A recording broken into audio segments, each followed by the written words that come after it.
बोल news headquarter. अस्सलाम वालेकुम। बोल न्यूज हेडक्वार्टर्स में खुश आमदीद। मैं हूँ राफे मिर्जा और मैं हूँ अफशीन कुरैशी। हेडलाइंस आपने जानी बुलेटिन की टॉप स्टोरीज में आज शामिल करेंगे। पाकिस्तान में उल्टी गंगा, मुआशी बहरान से कैसे निकलें, एक और खुफिया दौरा सामने आ गया,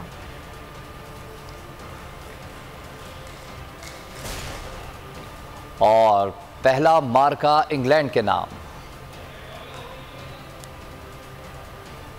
बुलेटिन का आगाज करेंगे। सबसे पहले बात करेंगे, बेरहम हुकूमत ने अवाम पर कहर ढा दिया है। सैलाब से परेशान अवाम पर पेट्रोल बम गिरा दिया। दुनिया भर में तेल की कीमत में कमी। शहबाज सरकार ने रात गए पेट्रोल की कीमत बढ़ा दी। पेट्रोल की कीमत में ₹1.45 का इजाफा कर दिया। नई कीमत ₹237.43 फ़ी लीटर हो गई। लाइट डीजल की कीमत में ₹4.26 फ़ी लीटर कमी से ₹197.28 पर आ गई है। मिट्टी का तेल ₹8.30 सस्ता होकर ₹202.02 फ़ी लीटर हो गया है। वजारत ख़जाना ने पेट्रोलियम मसनूआत की कीमतों में रद्दबदल का नोटिफिकेशन जारी कर दिया है। आपको अपडेट कर दें, बेरहम हुकूमत ने अवाम पर कहर ढाया। सैलाब से परेशान अवाम पर पेट्रोल बम गिरा दिया। दुनिया भर में तेल की कीमतों में कमी हो रही है। शहबाज सरकार ने रात गए पेट्रोल की कीमत बढ़ा दी। पेट्रोल की कीमत में ₹1.45 का इजाफा कर दिया है। नई कीमत ₹237.43 फ़ी लीटर हो गई है। रद्दबदल का नोटिफिकेशन भी जारी कर दिया गया है। आपको बता रहे हैं, बेरहम हुकूमत ने अवाम पर कहर ढा दिया। सैलाब से परेशान अवाम पर पेट्रोल बम गिरा दिया। दुनिया भर में तेल की कीमत में कमी। शहबाज सरकार ने रात गए पेट्रोल की कीमत बढ़ा दी है। पेट्रोल की कीमत में ₹1.45 का इजाफा कर दिया है। नई कीमत ₹237.43 फ़ी लीटर मुकर्रर कर दी है। आपको अपडेट कर रहे हैं, दुनिया भर में तेल की कीमतों में कमी आ रही है। पाकिस्तान में कीमतें बढ़ाई जा रही हैं। शहबाज सरकार ने रात गए अवाम पर पेट्रोल बम गिरा दिया है। पेट्रोल की कीमत में ₹1.45 का इजाफा कर दिया है। बेरहम हुकूमत ने अवाम पर कहर ढा दिया। सैलाब से और महंगाई से परेशान अवाम पर पेट्रोल बम गिरा दिया है। दुनिया भर में पेट्रोलियम मसनूआत की कीमतों में कमी आ रही है, जबकि शहबाज सरकार ने रात गए पेट्रोल की कीमत बढ़ा दी। और शहबाज सरकार बौखलाहट का शिकार, अवाम पर कर दिया कहर का वार। रात के अंधेरे में पेट्रोल की कीमत में इजाफे पर अवाम फट पड़े। कहते हैं दुनिया भर में पेट्रोल की कीमत कम हो रही है और यहाँ पेट्रोल महंगा हो रहा है। चीज़ को एक्सेप्ट ही नहीं करते। मिफ्ता साहब से पूछें तो वो कहते हैं जी बड़े मियाँ साहब ने बढ़ाया है, बड़े मियाँ साहब कहते हैं छोटे मियाँ साहब ने बढ़ाया है। तो इनकी आपस में जो है वो एक दूसरे पे जो है चीज़ें फेंकते रहते हैं। तो ये एटम बम की तरह जो है इन्होंने गरीब आवाम का जीना मुश्किल किया है। जो लोकल ट्रांसपोर्ट पर लोग सफ़र करते हैं उनके लिए बड़ी मुश्किल हैं। रात को इस टाइम पेट्रोलियम की जो कीमतें बढ़ी हैं, इस टाइम लोग सो रहे हैं और इन्होंने पेट्रोल बम गिरा दिए, इन्होंने प्राइस बढ़ा दिए इन्होंने। पहले महंगाई बहुत ज़्यादा थी, लोग उसको अफोर्ड नहीं कर रहे थे, तो ऊपर से और इन्होंने पेट्रोल महंगा कर दिया है। और अभी इस पेट्रोल महंगा होने से महंगाई और बढ़ेगी। कोशिश करें कि आवाम को दे के फिर जो है पैसे बढ़ाएं। पहले ऑलरेडी ये स्लाब का बोल के हर कोई किसी दुकानदार। और अगर आपको हमारी ये वीडियो पसंद आई है तो लाइक पर क्लिक कीजिए। के पास चले जाएं, वो कहता है जी स्लाब आया हुआ है, उसका रेट बढ़ गया। कोई भी चीज़ हो उसके रेट पे कह रहे हैं कि जी बढ़ गया। तो मैं हुकूमत से यही कहूँगा कि मेहरबानी फरमा के अपने पैसे जो है चोरी के वो जो खा रहे हैं, हम पे थोड़ा सा रहम करें और ये आवाम पे रहम करें। हुकूमत के अवाम पर महंगाई के ताबड़तोड़ हमले जारी हैं। इंटरनेशनल मार्केट में पेट्रोल की कीमतों में कमी के बावजूद हुकूमत ने पेट्रोल महंगा कर दिया। बैनुल-अक़वामी मार्केट में ब्रेंट क्रूड की कीमत $92 फ़ी बैरल से कम होकर $90.96 हो गई है, जबकि WTI $84.45 का हो गया। मरबान क्रूड $92.30 पर आ गया है। आपको बता रहे हैं, हुकूमत के अवाम पर एक के बाद एक ताबड़तोड़ हमले जारी हैं। बैनुल-अक़वामी मार्केट में तेल की कीमतों में कमी आ रही है। बैनुल-अक़वामी मार्केट में ब्रेंट क्रूड की कीमत $92 फ़ी बैरल से कम होकर $90.96 हो गई, जबकि WTI $84.45 का हो गया है और मरबान क्रूड $92.30 पर आ गया है। और पाकिस्तान में कीमतें बढ़ाई जा रही हैं। आपको बता रहे हैं, बैनुल-अक़वामी मार्केट में ब्रेंट क्रूड की कीमत में कमी आई, इसके अलावा WTI में भी कमी आई और दीगर क्रूड ऑयल में भी कमी वाक़ई हुई है। हम हुकूमत को अब ज़्यादा वक्त नहीं देंगे, हम चुप करके तमाशा नहीं देख सकते। इमरान खान ने वाज़ेह कर दिया। डिजिटल फोरम से खिताब में कहा, मुल्क को बहरान से निकालने का वाहिद हल शफाफ इलेक्शन है। बहुत जल्द मैं अपना लाहे अमल दूंगा। उन्होंने खबरदार कर दिया कि मुल्क में फूड सिक्योरिटी का बहुत बड़ा बहरान आने वाला है। आपके सामने मुल्क डूब रहा है, आपके सामने ये जो IMF के प्रोग्राम के बावजूद ये जो रुपया गिरता जा रहा है, ये अगर इसी तरह और इसको रोकने के लिए कोई चीज़ ही नहीं है। मार्केट को इनके ऊपर कोई कॉन्फिडेंस ही नहीं है। और जितना गैप बढ़ता जाएगा, ये जो ट्रेड गैप है या करंट अकाउंट डेफिसिट है, तो उतना ही रुपया नीचे गिरता जाएगा। तो ये तो मुल्क को तबाही की तरफ लेके जा रहे हैं। सो लिहाजा हम इनको टाइम दे रहे हैं, लेकिन ज़्यादा आप टाइम नहीं देंगे। हम इंशाअल्लाह एक मेरा प्लान है, वो मैं किसी को भी नहीं बता रहा, लेकिन अगर इन्होंने इस वक्त सिर्फ ज़ाती मफादात के लिए, सिर्फ अपनी चोरी छुपाने के लिए, सिर्फ और जो भी इस सिस्टम को चलाना चाहते हैं वो सिर्फ ज़ाती मफादात के लिए कर रहे हैं, मुल्क को कुर्बान कर रहे हैं अपनी ज़ाती मफादात के लिए। अगर ये समझते हैं कि हम चुप करके तमाशा देखते रहेंगे, इनको इस गलत फहमी में नहीं पड़ना चाहिए। और हम इंशाअल्लाह मैं अपना अल्लाह अमल दूंगा और जल्दी दूंगा। आज आप सारे देख लें, IMF की प्रेडिक्शन देख लें, वर्ल्ड बैंक की देख लें, वो सब प्रेडिक्ट कर रहे हैं कि पाकिस्तान सोशल अनरेस्ट की तरफ जा रहा है। एक तरफ इकॉनमी श्रिंक, ग्रोथ रेट कम होगी, उन्होंने तो प्रेडिक्ट किया मेरे ख्याल में 0.6%, तो ग्रोथ रेट, और फिच ने प्रेडिक्ट किया 0.6%। 6% मीन्स बेरोजगारी, और दूसरा वो महंगाई जो है पाकिस्तान में वो रिकॉर्ड है, और वो कह रहे हैं अभी बिजली और महंगी होगी अकॉर्डिंग टू IMF। इस वक्त मुल्क को बड़े फैसलों की ज़रूरत है। खौफ से है कि ऐसे हालात पैदा ना हो जाएं कि आवाम को रोक ना सकें। चेयरमैन PTI इमरान खान ने खबरदार कर दिया। डिजिटल फोरम से खिताब में कहा कि इलेक्शन में ताख़ीर होगी, ये हुकूमत तबाही फैलाती रहेगी। उन्होंने जो मुआहदे किए, इससे मुश्किलात में इजाफा हुआ है। उन्होंने मज़ीद कहा कि हुकूमत जो भी वक्त ले रही है, मुल्क को मज़ीद दलदल में धसाती जा रही है। लोगों को गुस्सा है, चोर ऊपर आकर बैठ गए। आलमी इदारे पाकिस्तान में हालात मज़ीद ख़राब होने की पेशगोई कर रहे हैं। मैं इसलिए बार बार लगा हुआ हूं कि अभी जल्दी से जल्दी इलेक्शन करवाओ, ताकि मुल्क में स्टेबिलिटी आए।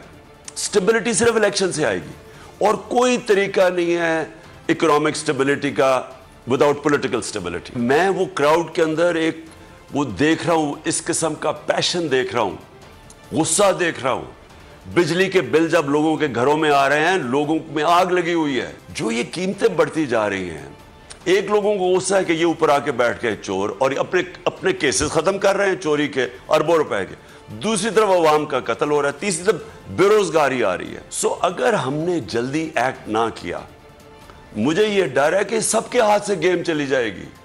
ये वो उधर ना चला जाए कि हम कोई भी इसको संभाल ना सके। हम सब एक नतीजे पे पहुंच गए हैं कि अब अगर हमने जो भी पाकिस्तान को इस दलदल से निकालेगा जिसमें फंसता जा रहा है, उसको पाकिस्तान को वैसे चलाना पड़ेगा जो अभी तक किसी ने नहीं चलाया।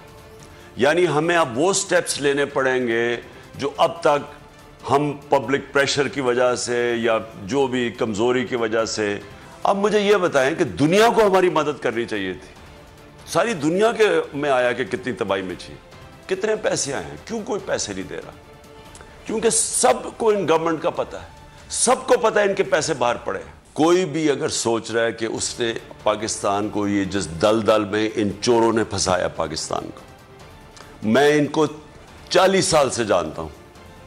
मैं इनको जब ये पावर में आए, मेरी दोस्तियां थी इन दोनों के साथ, दोनों बड़े घरों के साथ, और मैंने इनको इस मुल्क को बजाय ये कि अल्लाह ने इनको करम किया, एक मुल्क की क़यादत दी है, जिस तरह नदीदों की तरह लालची लोगों ने जिस तरह इन्होंने इस मुल्क का पैसा बनाया है, और इन्होंने क्योंकि बनाया तो इनके नीचे भी सारे बनाना शुरू हो गए।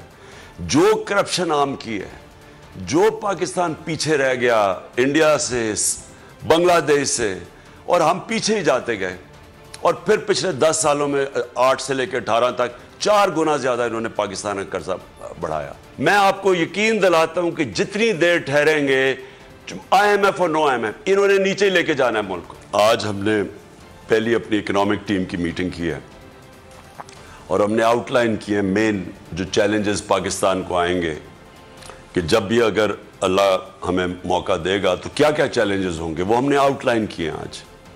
और हम सब इस नतीजे पे पहुंचे हैं कि जो भी हुकूमत यानी और अगर हम आएंगे तो जो चैलेंजेस हमें 2018 में फेस किए थे उससे बड़े चैलेंजेस अब होंगे।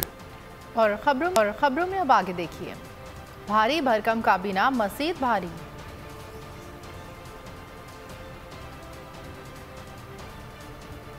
और पाकिस्तानी वफ्द के दौरा इस्राइल की गूंज। अच्छी भली मुस्तहकम और तरक्की करती मईशत तबाह कर दी, बैरूनी साजिश के जरिए मुल्क को महंगाई की दलदल में धकेल दिया। चेयरमैन तहरीक इंसाफ इमरान खान का रद्द-ए-अमल। इजलास के दौरान बोले कि जिस 3.5 बरस की कोशिश को हफ्तों में बर्बाद किया गया, उस कोशिश का आगाज दोबारा करेंगे। सियासत और मईशत की बेहतरी के लिए रोड मैप तैयार है। अमल दरामद के लिए शफाफ इंतखाबात इंतहाई ज़रूरी हैं। मुल्क को माशी बहरान से कैसे निकालना है, तहरीक इंसाफ ने अपना रोड मैप तैयार कर लिया। इमरान खान की जेर सदारत माशी टीम का इजलास हुआ। सियासी और माशी सूरत हाल बेहतर बनाने पर ब्रीफिंग हुई। इमरान खान ने इस मौके पर कहा, अच्छी भली मुस्तहकम और तरक्की करती मईशियत तबाह कर दी गई। बैरूनी साजिश के जरिए मईशियत को तबाही के घाट उतार दिया गया। बगैर तैयारी के नाअहल और नालायकों के टोले को मुसल्लत किया गया। 3.5 बरस की कोशिश को हफ्तों में बर्बाद कर दिया गया। कप्तान ने कहा, आज अवाम का बड़ा हिस्सा बदतरीन महंगाई की भेंट चढ़ा हुआ है। तहरीक इंसाफ मईशियत की बहाली का मुकम्मल रोड मैप तैयार करेगी। माशी तबाही के दलदल से निकालने का वाहिद रास्ता शफाफ और फौरी इंतखाबात हैं। इधर PTI की लीगल टीम का अहम तरीन इजलास भी हुआ, जिसमें शहबाज शरीफ के बैरून मुल्क दौरों पर ब्रीफिंग हुई। शहबाज शरीफ और नवाज शरीफ मुलाकात को हल्फ से रोगर्दानी करार दिया और मामले पर भरपूर कानूनी चारागोई का फैसला किया गया। फवाद चौधरी ने कहा, शहबाज शरीफ के दौरे लंदन की तफसीलात तफ्शीशनाक हैं। नवाज शरीफ और एहसाक डार अदालती इश्तेहारी हैं। तहरीक इंसाफ इस मामलात और इसके लवाजिम को अदालत के सामने रखेगी। और यहाँ आपको बताएं कि वफाकी हुकूमत की पंजाब के उमूर में मुदाखलत, नून लीगी रहनुमाओं के खिलाफ मुकदमे पर इंतकाम पर उतर आई। काबिल पुलिस अफसर को निशाने पर रख लिया। CCPO लाहौर को ओहदे से हटाने का शाही फरमान जारी हो गया। वज़ीर आला पंजाब डट गए। सूबाई वज़ीर दाखिला ने गुलाम महमूद डोगर को काम जारी रखने का कह दिया। लीगी रहनुमाओं के खिलाफ मुकदमे पर वफाकी हुकूमत हत्थे से उखड़ गई। CCPO के तबादले का फरमान जारी कर दिया। पंजाब सरकार ने शाही हुक्मनामा मुस्तरद कर दिया। वज़ीर आला पंजाब का अटल फैसला, अगले हुक्म तक एडिशनल IG गुलाम महमूद डोगर CCPO लाहौर के फराइज जारी रखने का हुक्म दे दिया। वफाकी हुकूमत इंतकाम में अंधी हो चुकी है। CCPO लाहौर को वफाकी हुकूमत न हटा सकती है और न ही तब्दीली की मजाज है। हम वफाकी हुकूमत के हर गैर आईनी इक़दाम की मुखालफत करते हैं। ये पुलिस को नीचे लाना चाहते हैं, गैर कानूनी काम करना इनका वतीरा है। वज़ीर दाखिला पंजाब हाशिम डोगर ने बोल न्यूज़ से बात करते हुए कहा कि CCPO लाहौर अच्छा काम कर रहे हैं। पंजाब हुकूमत जब तक चाहेगी CCPO काम करते रहेंगे। वफाकी हुकूमत अफसरान से अपनी मर्जी का काम कराना चाहती है। जो अच्छा काम कर रहे हैं हुकूमत चाहती है कि वो ना करें। जो ऑफिसर कहीं पे कोई काम कर रहा है, ये चाहते हैं वो ना करें। सियासतदान या गवर्नमेंट का कुछ नहीं बिगाड़ सकते। तो अब ये नज़ला जो है ये ऑफिसर्स पे निकालने की कोशिश कर रहे हैं। हम इसको कंडेम करते हैं। CM साहब ने भी अपनी नाराजगी का इजहार किया है और हमारा डिसीजन है गवर्नमेंट ऑफ पंजाब का कि ये रहेंगे और हम गवर्नमेंट की तरफ से कम्युनिकेशन करेंगे वफाकी हुकूमत के साथ। ये कोई CCPO साहब की अपनी मर्जी नहीं है कि वो चाह छोड़ दें और आज चले जाएं। उन्होंने ओबे करना है गवर्नमेंट ऑफ पंजाब को, जिसके तहत वो काम कर। इम्पोर्टेड हुकूमत मुल्क को नोच नोच कर खाने लगी। इत्तेहादियों पर नवाजिशों का सिलसिला जारी है। कौमी ख़जाने को ज़ाती जेब समझ लिया। कौमी ख़जाने को ज़ाती जेब समझ कर वार किए जा रहे हैं। मुआशी हालात की हमारी आवाम को लूटने की कोई कसर ना छोड़ी। वज़रा की भारी भरकम फ़ौज भर्ती करने के बाद 36 पार्लिमानी सेक्रेटरीज़ भी भर्ती कर लिए। पार्लिमानी सेक्रेटरीज़ की तादाद वजारतों से भी ज़्यादा हो गई है। इस बंदरबाट में तमाम इत्तेहादियों को हिस्सा दिया गया है। पार्लिमानी सेक्रेटरीज़ को भारी मराद पर शामिल किया गया है। आपको बता रहे हैं, इम्पोर्टेड हुकूमत मुल्क को नोच नोच कर खाने लगी। वज़रा की भारी भरकम फ़ौज भर्ती करने के बाद 36 पार्लिमानी सेक्रेटरीज़ भी भर्ती कर लिए हैं। पार्लिमानी सेक्रेटरीज़ की तादाद वजारतों से भी ज़्यादा हो गई है।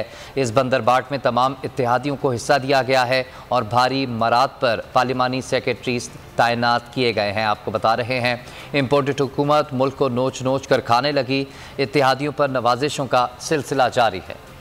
भारी भरकम काबीना पर तहरीक इंसाफ का रद्द अमल। फारूक हबीब ने ट्वीट किया कि मुल्क की मुआशी हालत तबाह हो गई है, लेकिन नालायक आज़म अपनी काबीना में इजाफा किए जा रहे हैं।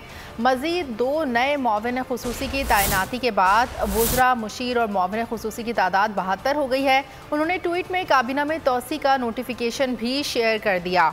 इस वक्त आपको बता रहे हैं कि भारी भरकम काबीना पर तहरीक इंसाफ ने अपने रद्द अमल में कहा, और फारूक हबीब ने ट्वीट किया कि मुल्क की मुआशी हालत तबाह हो गई है, लेकिन नालायक आज़म अपनी काबीना में इजाफा कर रहे हैं। मज़ीद 2 नए मुआविन खुसूसी की तैनाती के बाद वुज़रा, मुशीर और मुआविन खुसूसी की तादाद भी 72 हो गई है। उन्होंने ट्वीट में काबीना में तोसी का नोटिफिकेशन भी शेयर कर दिया, और फारूक हबीब ने ट्वीट किया कि मुल्क की मुआशी हालत तबाह हो गई है, लेकिन नालायक आज़म अपनी काबीना में इजाफा किया जा रहा है। इम्पोर्टेड हुकूमत की एक और खुफिया चाल सामने आ गई है। अपनी हुकूमत बचाने के लिए इजराइल से ताल्लुकात बढ़ाने का इंकशाफ। इजरायली न्यूज़ चैनल ने दावा किया है कि पाकिस्तानी वफ़द ने रवा हफ्ते इजराइल का दौरा किया है। पाकिस्तानी वफ़द की क़यादत साबिक चेयरमैन PCB नसीम अशरफ ने की। इम्पोर्टेड हुकूमत बेनकाब एक और खुफिया दौरा सामने आ गया। अपनी हुकूमत बचाने के लिए शहबाज शरीफ इसराइल से मदद लेने से भी बाज न आए। इसराइली न्यूज़ चैनल ने दावा किया है कि पाकिस्तानी वफ़द ने रवा हफ्ते इसराइल का दौरा किया है। पाकिस्तानी वफ़द की क़यादत साबिक चेयरमैन PCB नसीम अशरफ ने की। इसराइल का दौरा करने वाला वफ़द 9 अरकान पे मुश्तमिल था। इसराइली न्यूज़ चैनल के मुताबिक वफ़द के 4 अरकान ऐसे हैं जो पाकिस्तान में रहते हैं। इस वफ़द में एक सहाफ़ी भी शामिल है। वफ़द ने जोग्राफी, सियासत, मजहब, सकाफत, टेक्नोलॉजी के मौज़ूआत पे इसराइल का दौरा किया। हफ्ते के आखिर में वफ़द ने इसराइली सदर से भी मुलाकात करना थी। पाकिस्तानी वफ़द का एक और खुफिया दौरा इसराइल। कासिम सूरी ने इसराइल में होने वाले खुफिया मुज़ाकरात पर शदीद तनकीद करते हुए ट्वीट किया कि खुफिया मुज़ाकरात के लिए इसराइल में पाकिस्तानी वफ़द की सरबराही पाकिस्तानी निजात अमरीकी नसीम अशरफ कर रहे हैं, जो परवेज़ मुशर्रफ की हुकूमत में साबिक वज़ीर मुमलिकत थे। वफ़द को इसराइल भर के दौरे करवाए गए और इसराइल के सदर इसहाक हर्ज़ोग से भी मुलाकात होगी। पाकिस्तानी वफ़द का एक और खुफिया दौरा इसराइल। कासिम सूरी ने इसराइल में होने वाले खुफिया मुज़ाकरात पर शदीद तनकीद की।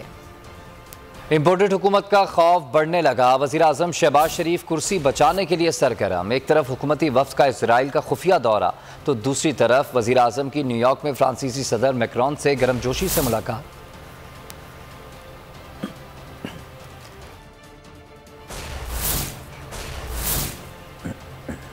ओपोजिशन में थे तो फ्रांस के सफ़ीर को निकालने का मुतालबा करते थे। हुकूमत हाथ में आती तो भीगी बिल्ली बन गए। मैक्रोन से खूब हाथ हिला कर मिलते रहे हैं।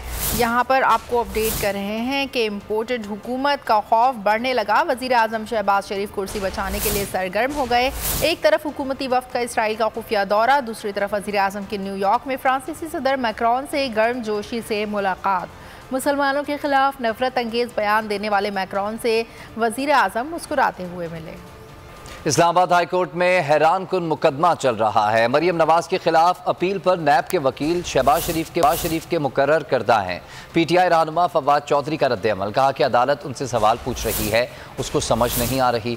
डिफेंस का वकील है प्रोसिक्यूशन का। ये अजीब मंजर आपको पाकिस्तान के मीडिया पर नज़र नहीं आएगा। इस्लामाबाद हाई कोर्ट में हैरान कुन मुकदमा चल रहा है।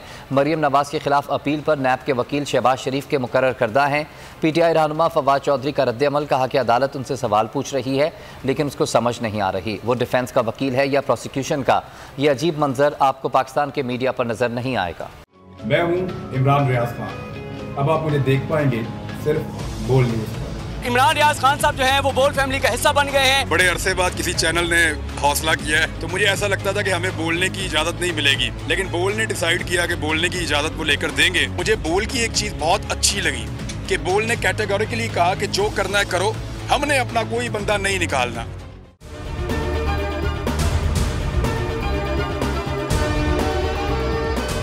सबसे ज्यादा व्यूज, सबसे ज्यादा रील्स और सबसे ज्यादा रेटिंग के साथ बोल अब भी नंबर 1 पोजीशन पर बरकरार। सब्सक्राइब करें और बेल दबाएं ताकि कोई खबर रह न जाए।